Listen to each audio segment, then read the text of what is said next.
Hey there, Player Chatter fans. I'm your host, Jordan, and before we begin today, allow me to remind you that our content has made it to platforms outside of Spotify, such as Apple Podcasts, YouTube, and others alike. Whenever we post a video, you'll be able to watch for free on our YouTube and TikTok pages, which can be found from the Linktree link posted in the description below. Thank you all for watching. Now on to the show. So, for those who don't remember, I was fortunate enough to do a fantasy league, a Yahoo Fantasy League, with a homie and some of his friends this year.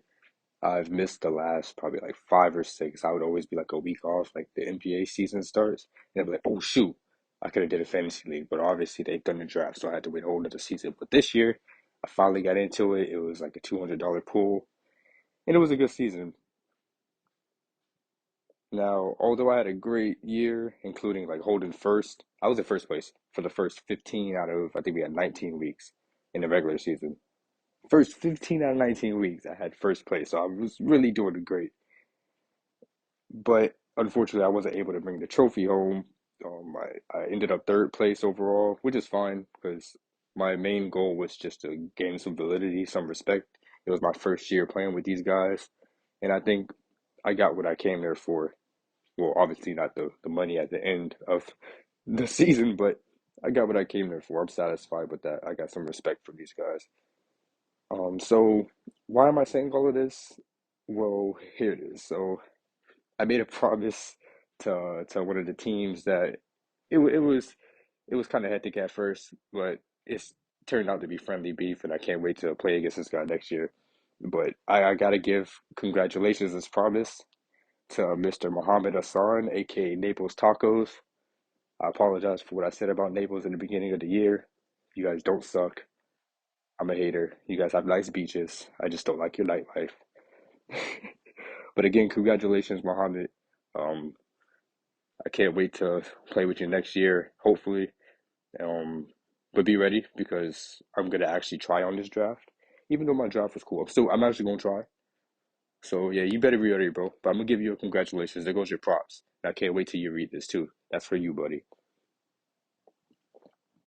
I wanted to make sure that I got that part done because it was a promised thing and I don't go back on my word. Again, congratulations to you, Muhammad. All I'm saying to you, and this is the last thing I'm gonna say on it, is just be ready for next year. You only got a couple months to hold that title. I guess you got a year because we have to circle all the way back around to the playoffs. But you only got a couple months till that new season rolls around, and Nero's revenge is coming. All right, now, so starting with the college aspect of basketball, first, of course, I need to give props to UConn for their back-to-back titles, something that hasn't been done since '06. So those guys, they are making history. Shout out to the USC girls for their undefeated season. That's crazy. Undefeated. Undefeated. Like, I don't really think I need to glorify how great of a accomplishment that is. Shout out to, I think the name is Don. I'm just gonna say Coach Don because I can't remember your last name. So sorry about that. Ooh, you got a good program running there. There's no ifs, ands, or doubts about it. Whether you watch them or not, you can't refute that they have a good program going there. They just went undefeated, and I don't even know if they were the favorites. That's crazy. If they went undefeated going into the finals, I don't even think they were the favorites to some people. Obviously, people wanted Caitlin Clark to win her first ring. But speaking about that, there's also people that wanted Caitlin Clark in Iowa to lose because of what happened in the round before that with UConn, that whole late game foul thing. And since I still living rent free in people's heads, I guess I'll put my own little 2 cents on that. One, I believe it was a valid call. And moving forward from that, it comes down to whether they should have made the call. I think that's what people are more upset about. Not whether it was a call, it's whether they should have allowed continuation or not. But in a last game situation, that's literally making or breaking their season. I think you make the call. And I'm sure the players and, of course, people who throw money onto the game would want that call made. Now, if you're just watching for pure entertainment, in a close game like that, you want it to play out because you want to see some crazy game-winning shot. But I'm sorry, that's not reality. You have to make those calls. It doesn't matter how you really feel about it. You need to make those calls. Besides, Iowa lost anyways, and that's exactly what you guys wanted. It happened, so you guys should be able to move on from that. Another extra little note, the UConn guys won. You guys got one out of the two. That's better than every other team could say that didn't win. So take your W while you can. Now, to go a little deeper with it, we could talk about some of the actual players and the prospects within the college basketball scene. I think I want to start with Zach Edey and move on to Bronny. I'm really just trying to address any and all of the hate that I've seen on my timeline. So here we go. Zach Edey, what have I been hearing? He's not a lottery pick. He has no bag. This and that. He's just tall for nothing. Like 40 and 16 off of what you guys call not a bag. That's not dominant. If this man could just stand in one spot and give you 40, that's something. Like what are you guys talking about? Secondly, like big pet peeve of mine around basketball, doesn't matter what level it's at, college, NBA, high school, doesn't matter. I don't understand how people can mention someone's name. Again, we're gonna take Zach Edey for example. I don't see how someone can mention a name with other greats and then turn around and diss their play. So how can you compare Zach Edey to a great player like Mark Eaton and then turn around and say Zach Edey's trash? How could we sit here and watch Wemby's miraculous? I think that's the wrong word for it. I think that's an understatement to call it miraculous. Wemby's rookie season, we've seen what he's been doing. How can you compare Zach Edey to that in a decent positive light as far as skill sets go? Like, yeah, how can you compare him to a good player like this and then say that he's trash? Same thing with Wemby last year. How can you compare him to not Duncan Robinson, I'm so sorry, to the Admiral, David Robinson? How can you compare him to David Robinson, KD, etc., and then not give him his props on his play? Like, if you have to talk about this player with other greats, that means they're good. That's contradictory if it's not, right? Moving on to Bronny, get off him, bro. The man had a cardiac arrest. It's not like he even played the full season. He's gotten props from, I think, Dre about his defense. Great. Let him live. Like, honestly, that's all. There's no much I can really put in on that. Is let the man live. Why are we so adamant about this man's life? Well, I say we. Don't I shouldn't include myself in that. Why are y'all so adamant about this man's life? Well, why are you guys so deep into it? That I don't understand. I just don't get it. We've done things like this with Zoe, Zion. Again, I said Wemby, like compare players to players before they even get in the league is crazy. Because how they play in college is not always how they're gonna play in the NBA. And I'm sure that's common knowledge. I don't get it. I just don't understand things like that. Let me tackle this before I forget and move on. Back to the women's side of it. I'm going back to the Iowa LSU game. I'm going back all the way there. That narrative was so disgusting. Like that irked my soul. That whole good versus evil, light versus dark. I'm sure you guys get what I'm insinuating here, but that was just nasty. That was disgusting. Please let's not ever do something like that again. Just let the girls play. Shout out to them both for putting their hearts out on the court. And good luck to both of them in their careers and journeys, however it plays out. But that's just what it is. Let them play. Let them live. Let them be them. Why do we always have to throw something else on top of it? And why when I say we again, media, narratives, things of the sort.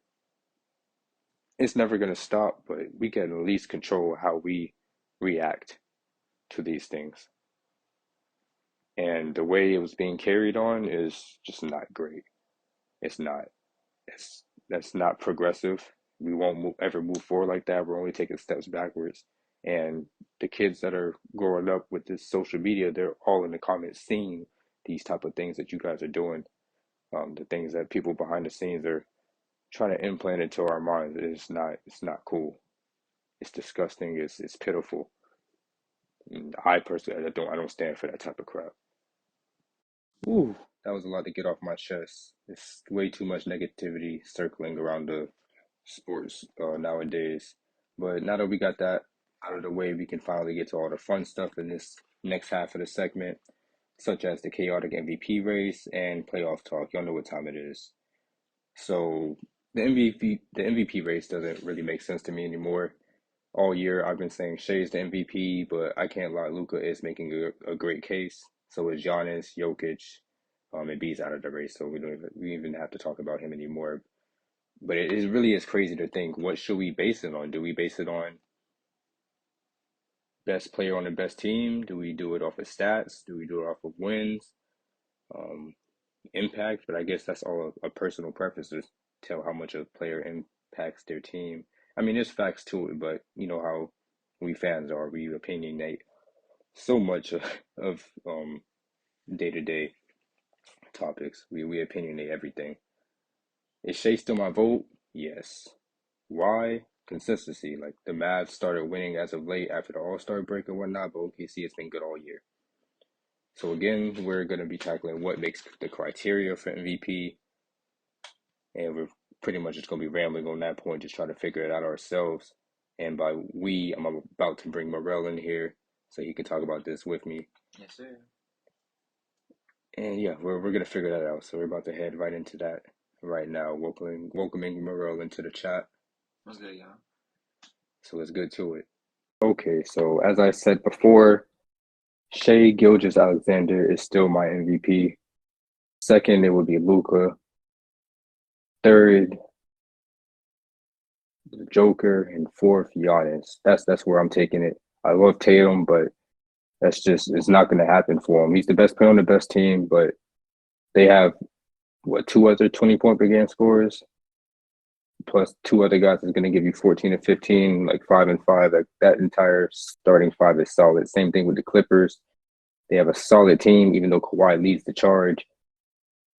They're going to chop it up to team success. That's just how it is. Like Luka carries the team. I'm not going to say carry. I don't think he's a one-man show, but you can obviously see how the interaction, the roles, the pressure that these two different teams have. Same thing with Joker. Like their importance to that team is, to me, I think a lot bigger than it would be for a guy like Donovan Mitchell or Tatum, where if they were sitting out, the team could still have tons of firepower to throw at another team. How do you feel about that, Ro? Because I know you like Tatum and was saying in the beginning of the year that he's your MVP. I feel like now the MVP race is cooked because I feel like it's not about team success no more. It's about the individual player and what he brings to the table and what he does in the course of the season. So I feel like, yeah, right now you say what, Jokic is like negative 200? Like he's sweeping the race right now. Yeah, when it comes down to odds, he is definitely way farther ahead than he was a couple of weeks ago. He's basically running away with the award. Yeah, that's all right. I feel like he gonna win it. Do he deserve it? Of course, because I feel like with the award races now, they pick and choose who they want as their MVP. It's not about the team, what they did for the team, or how successful the team is now. It's about how he performed. Right. It's crazy, but hey, man, congrats to that man. I know he's gonna win it because we got like 2 weeks left in the season, so. And their first seed, so it's kind of hard to refute it. Like I get it, I just don't necessarily agree with it. And I get it; it's an individual award, so like, how could we be sitting here and stressing team success? But your impact to a team is a part of your individuality. Mm-hmm. And Joker does just as much as the next guy, even more. I'm not saying he doesn't deserve the award either. And I'm not trying to talk as if I got voters fatigue or anything, because I don't. He's a great player. If he gets a third one, he gets a third one. I won't be mad at it. But I do think it should be a close race, not something he just runs away with. Yeah. I feel like if this was like back in the day, like 2005, of course I feel like Tatum would win it, low key, because best team, first seed, being like first seed out of everybody though. Best team by far. Like only team this year that's gonna end up with 60 wins. That's on like back in the day, like back in Steve Nash era, he he would have won that. Shoot, I mean the way they did Kobe with Steve Nash.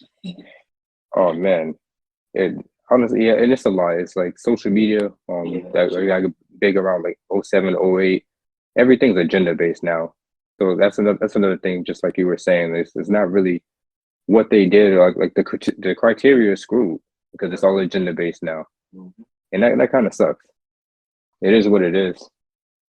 And that's just one award, but I don't know. Like that affects a lot more than people think. Like that affects your contract. I guess it could affect your mental too. If you feel like you got snubbed, like say for example, you came second place 5 years in a row, no one's gonna acknowledge that second place. We do it with the finals. Yeah, no one's gonna acknowledge that second place. Well, what is his record? They just gonna keep saying, "Oh, you lost more than you won in the finals." But you go to the finals 10+ times in your career, bro. Some people don't even make it to the playoffs in their career. I really don't understand not the second place. And we talked about that before, so I'm not going to dive way too. It's just the fact that Tatum is not even in the run in general. Like, well, he's in the run. He's just like fifth. Yeah, he hasn't really hit like top three or like stayed top three for a good enough time period that we feel like he should have. Actually, I was gonna save this for another time, like as far as the playoffs go. Actually, no, we can talk about the playoffs. We can talk about the playoffs. Just one more part before we get to that. We just talked about MVP, so we can get to rookies real quick. I'm pretty sure Wemby is running away with that. Of course. We saw that coming in the beginning of the season. Right. It's kind of hard to refute it. I still think Chet makes the case because of the team record. He had a great season. They were a 500 team without him, and now they're damn near first seed. That's impact.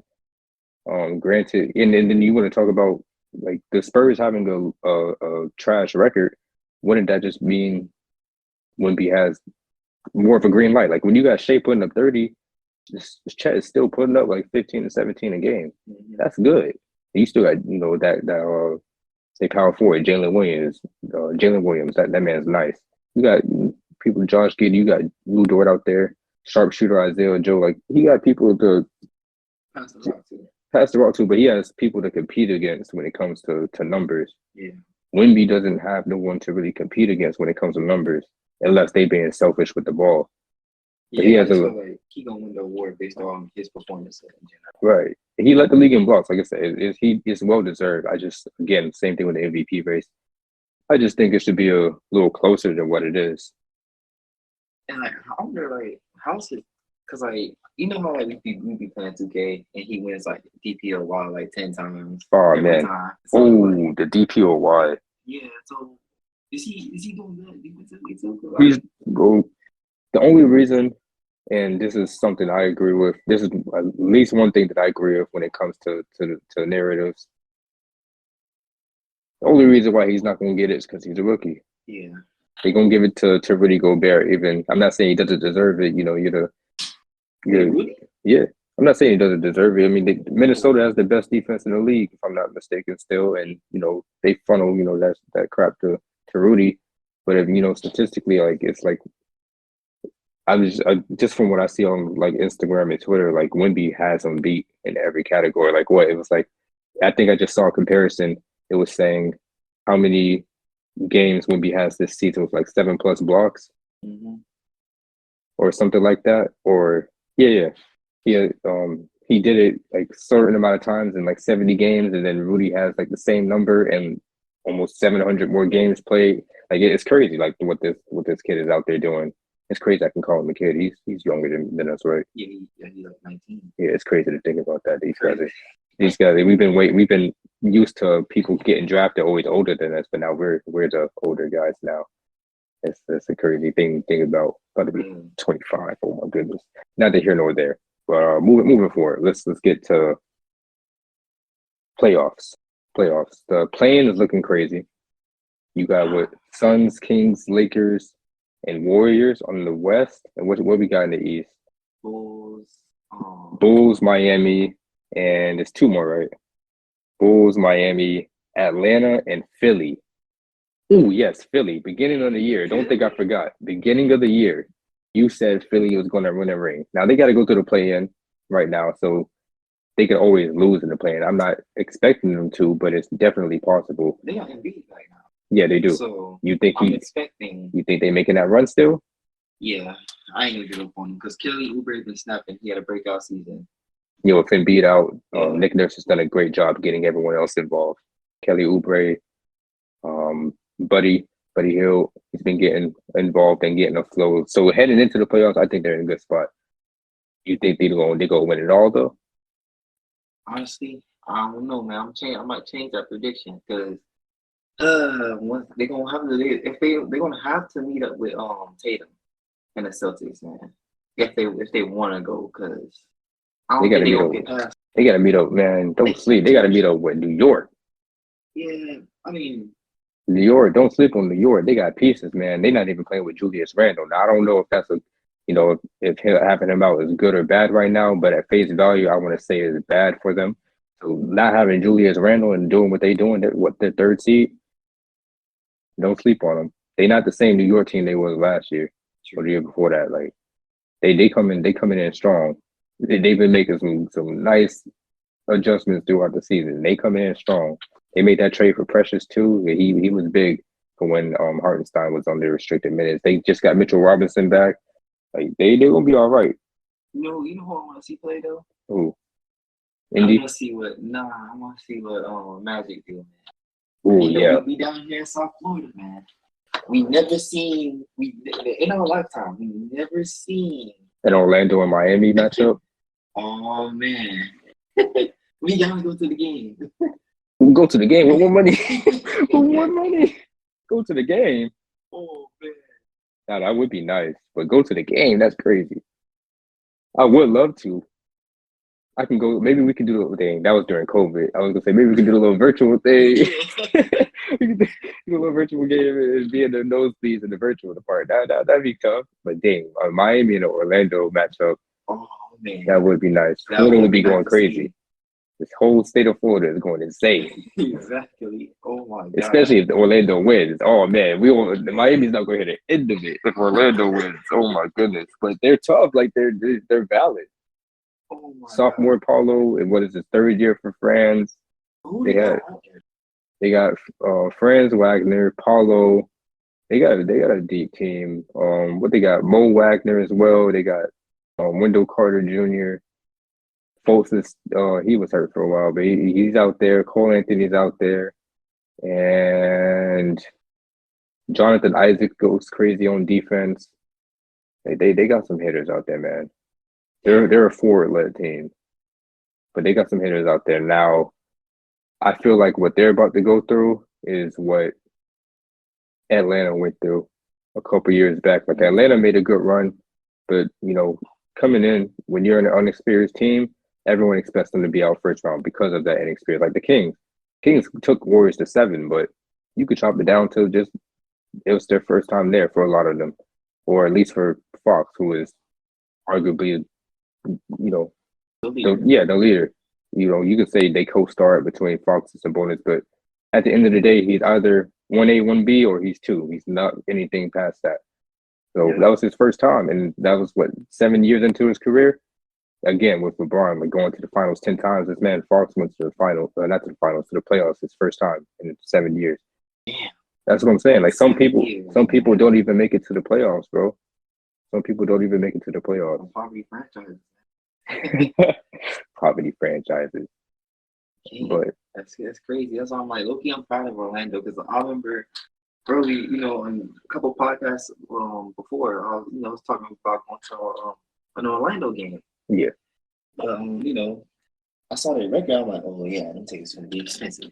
Yeah. Oh yeah, when they were like in the very beginning of the season. Yeah, when they were snapping. Yeah. 100 plus. I was like, ooh. Oh no. That man said I missed my window. I should have came 2 years ago.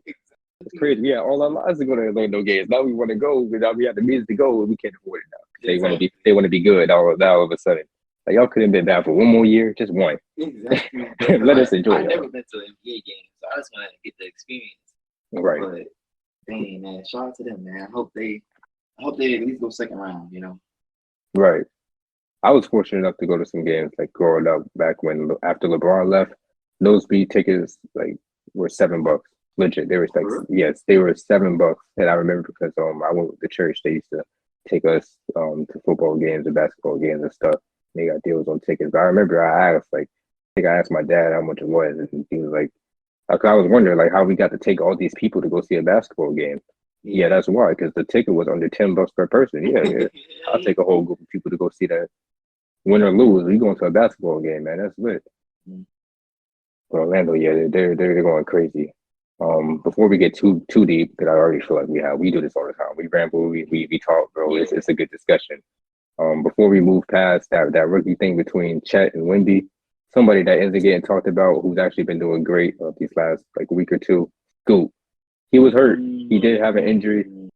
He was on and off the injury report, and this is his first year. Like they're kind of same thing with Wemby. They're trying to figure out what is his best skill set. What can he be for the team? I think Scoot was kind of going under the same thing, but he's emerging. I think he's putting up like 17, 18, and 10.